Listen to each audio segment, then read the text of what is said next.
I recently did a short form video where I peeled paint off of my palette and glued it down to this black canvas.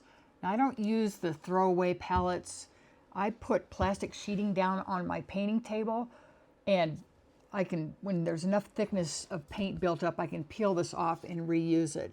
So today I'm going to do something with this. I'm going to turn it into something. But if you want to try plastic sheeting instead of the throwaway, whatever it is that you're currently using for your paint mixing, I have a link in the description. There's also a link in the description to this short form video. It's kind of fun to peel the paint up. So today I'm going to put the camera on my trusty boom arm here, and we're going to do an overhead shot, and I'm going to turn this into something other than an abstract. Okay, here's my setup. I do a lot of buffalo, and when I was looking at this abstract stuff, this looks like a big buffalo head to me. So I'm going to go with it. And this is how I do a lot of my artwork, is with negative painting. I'm going to get some white. I just have a 1-inch ordinary paintbrush from the hardware store. I don't need a lot of precision in my painting. I like to keep it loose, so if expensive brushes do not serve me well, I like the inexpensive ones. I'm going to take mostly white with a little yellow mixed in, and I'm going to make an outline of what I see here.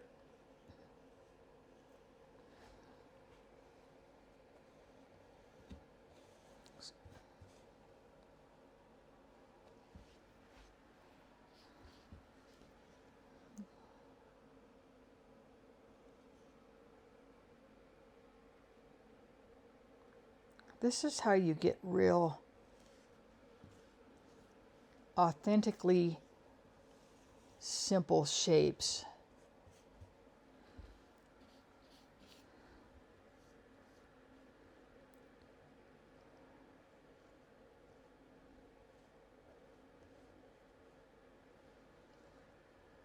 Way, way imperfect.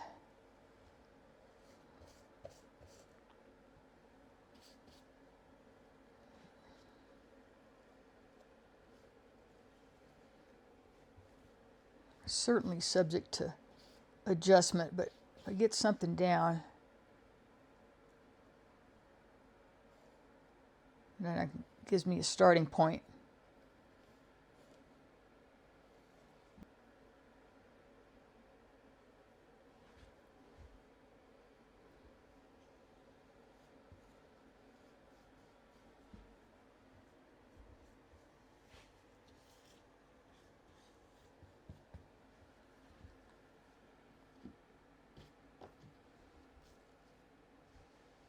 I'm going to make some adjustments to that dip. Little adjustments to his big old head. Using dark phthalo blue. Black would be okay, but there's plenty of black in the background.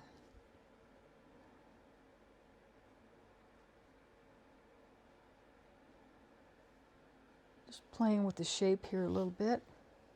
Get some pink.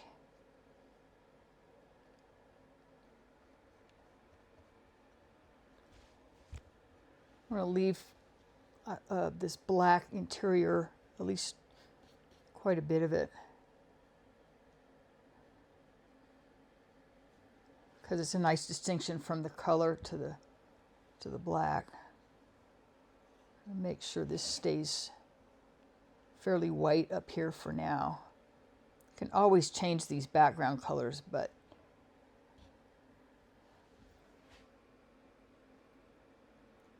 the main thing I'm looking for is some contrast between the subject and the background.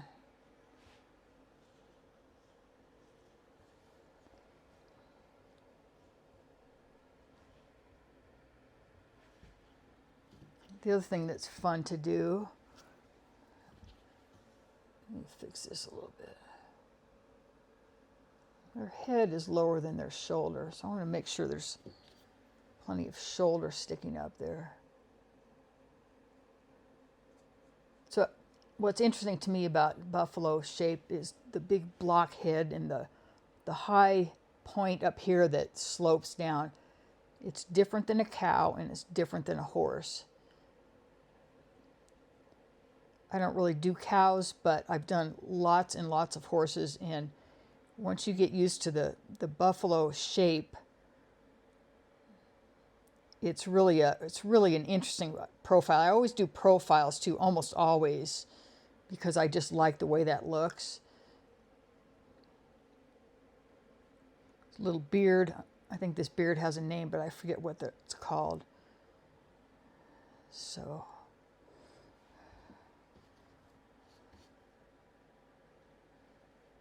And again, with this 1-inch brush, you have to stay kind of crude, which is good. I'm not looking for perfection or detail. I just want it to stay kind of fun.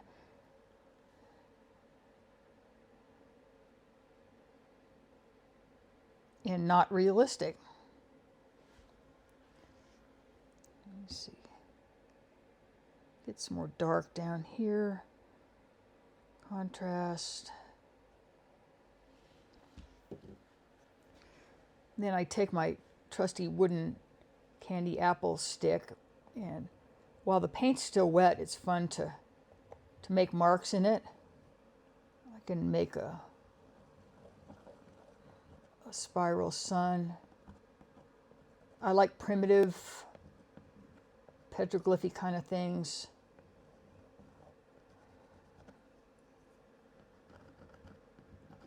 So I do a lot of scratch marks. And if there's color underneath where you're scratching, it does show through. Not the best sun ever, but it's okay. And I can just make some little movement over here. Same down here.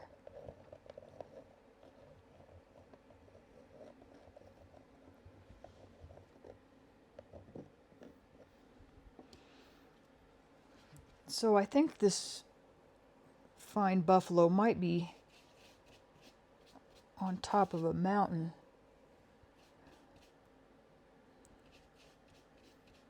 Possibly. Let's see what that might turn out to be. Sort of mixing up a purple, pinky purple. Dull it down with a little yellow. It'll kind of kill it slightly. A little more blue.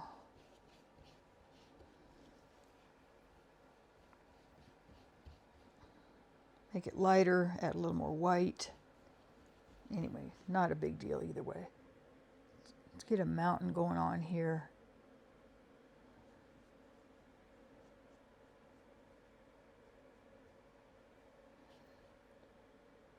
Bring it back behind him.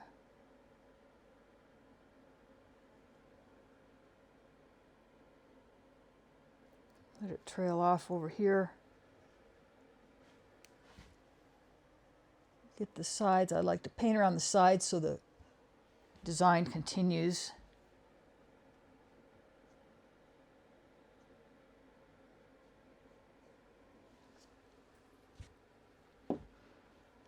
Sort of on top of the world right now, this guy.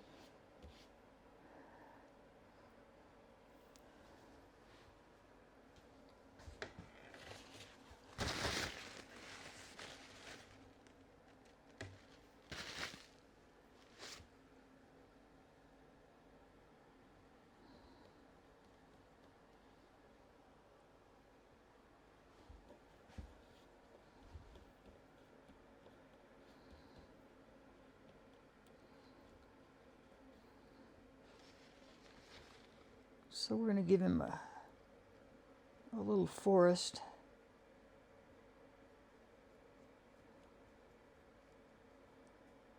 Some green. Just going to keep it loose. Just an idea of some color, basically.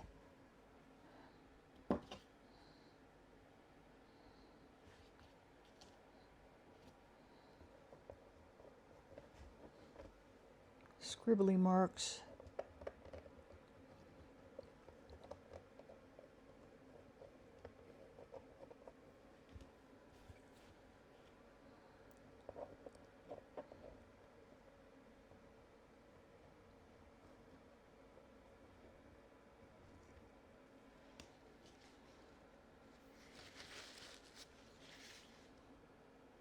So it's fairly white there. I'm going to continue the whiteness over on this side so it doesn't stop behind his leg.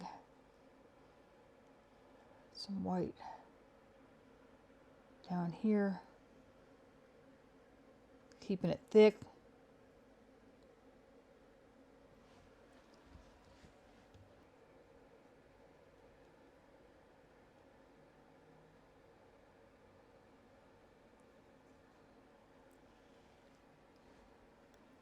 He's basically up above it all.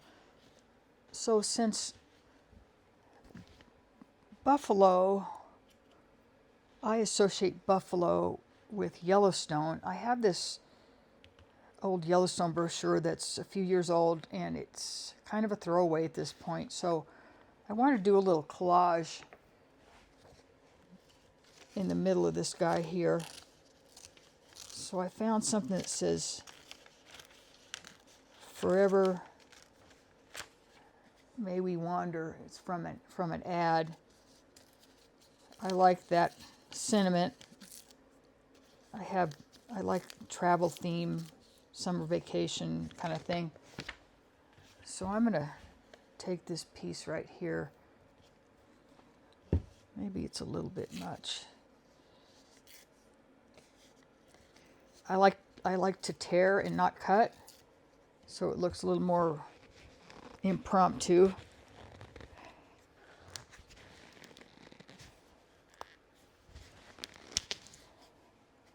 Here's my gel medium. I'm using the Crafter's Workshop gel medium. Let's see where I want to put it. I don't like all that blue in there. I'm going to do that. Yeah, right there.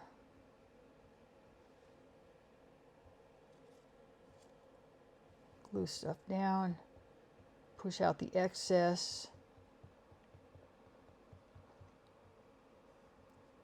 I don't use brushes with this gel medium because it's a little hard to wash out. So I use my finger.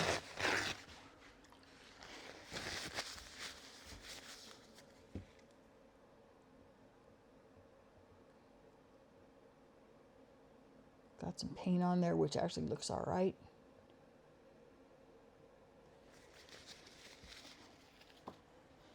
And then with the travel theme and the Yellowstone idea, in the same brochure, there's a sign of different places around Yellowstone in Jackson, Wyoming. So it's a little bit subtle, but I'm going to use that. Again, I'm tearing it out.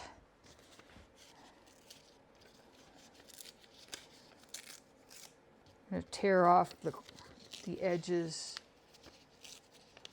to keep the torn look instead of the cut with the scissors look.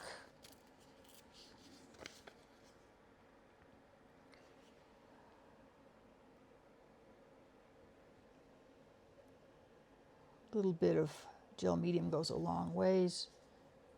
Stick it down.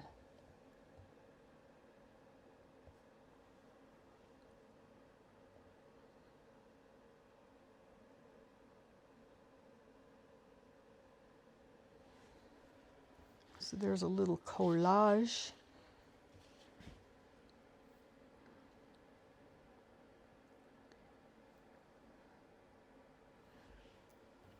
Give him a horn. I almost always use a stick for the horn. Use straight white. I mixed a little color. So it's kind of a final touch, at least for now. I fill up these empty squeeze bottles with paint, and I like to draw with them. I'm going to test it first to make sure it's coming out. Yeah. And I'm going to do just a real crude outline in black, which kind of helps define this. It really, this black, you don't want to rely on outlining to define what it is you're doing, but it really does make things a little more distinct, and I really like it. So I use these squeeze bottles. I have a link in the description to these.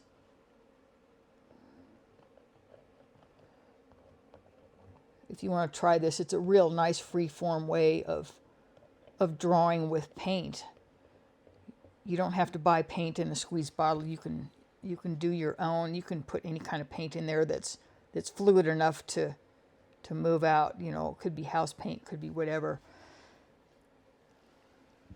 So again, there's a link in the description to the gel medium that I'm using and these empty squeeze bottles. Also, this overhead boom arm that I'm using to video here.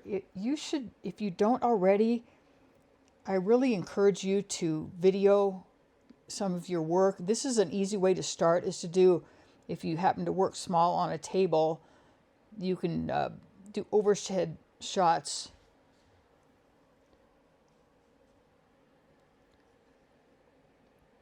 And put them up on YouTube. It's quite an experience to start a YouTube channel if you haven't. And I'll be doing some future videos talking about YouTube right now. But this is an overhead boom arm that holds my phone. I do everything with a phone. I don't want a lot of equipment, but I have slowly added a few things over the years. This boom arm is fairly recent. I like it better than those things that sit on tabletops and it's like a lamp. I don't like that at all. In fact, I find that excess light makes the paintings glary. There's a little bit of glare on this, but it's not too bad. The phones pick up so much light these days that you don't need a bunch of excess light most of the time. So please check out the links in the description. I have a link to this short form where I first started this, and like and subscribe, and I appreciate you watching. Stay tuned for